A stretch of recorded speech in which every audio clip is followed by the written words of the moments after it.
Alright, Supercross fans, welcome back to another Supercross recap.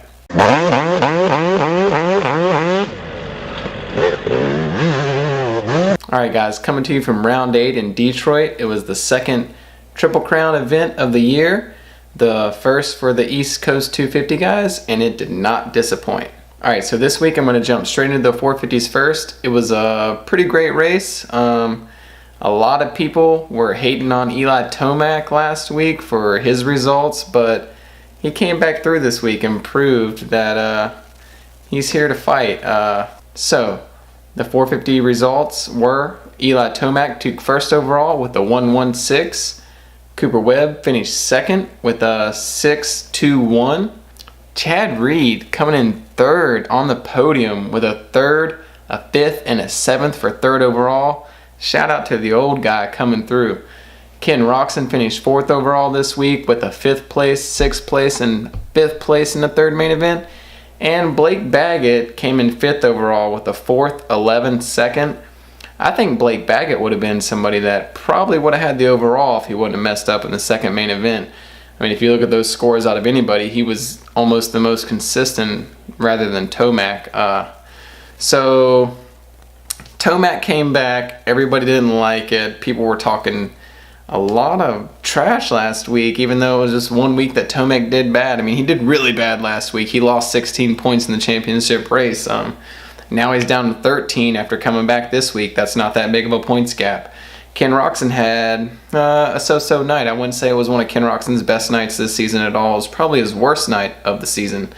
I really think that Baggett would have been the guy to win the overall if he wouldn't have messed up that second place. I mean, he had great starts all night. He ran up front all night long, but Baggett just couldn't put it together in that second main event. Chad Reed did awesome. I mean, phenomenal in the first main event. He pretty much pulled the whole shot, ran second place most of the race. Justin Brayton won that. Shout out to Justin Brayton. He ran a great race. And Chad Reed just couldn't pull it through, though, in this rest of those main events. I mean, I think Chad Reed would have had a shot at the overall, too, if he wanted to finish in 7th place in the third main event. Shout out to Cole Seeley. He got hurt in timed qualifying. He took a rock to the chest, and it really messed him up, so he couldn't compete in the main events. I know he wrecked some people's fantasies, but at the same time, he had a lit kit. Look at this kit. This kit is amazing. Do you think this kit gets any better? No. Cole Seeley looked fly tonight, and Jordan Smith actually ran the same gear in his main event, but I'm going to go ahead and say that that gear looks better on a Honda. Alright, so the 250 guys, the 250s was another pretty good race. Austin Faulkner, 3 for 3. No one else can say that in the 250 class at all this season, East or West.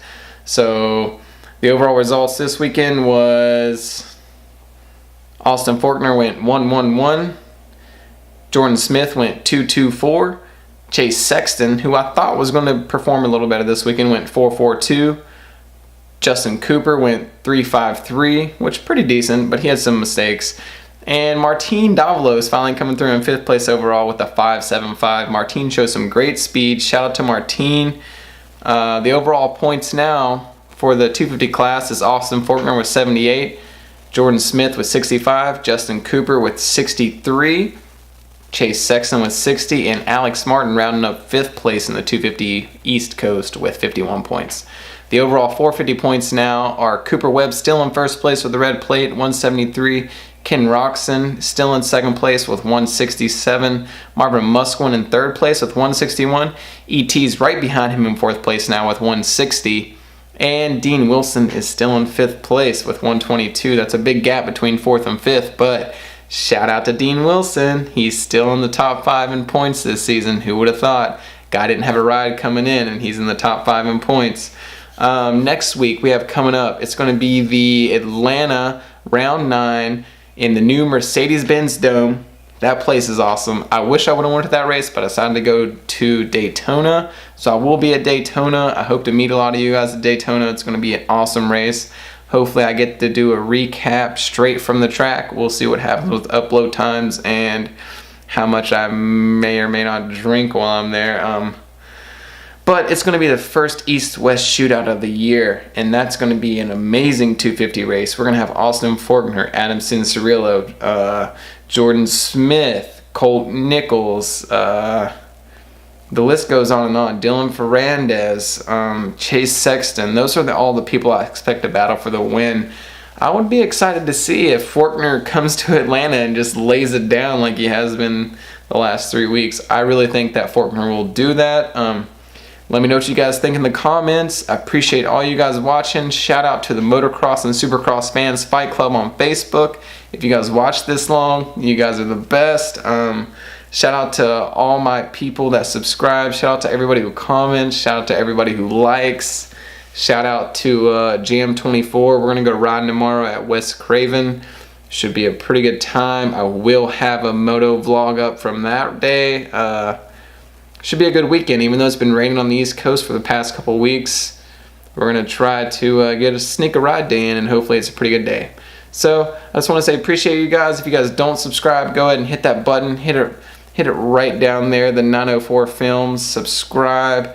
Appreciate it. Appreciate the love. And as always, guys, keep it on 2 wheels.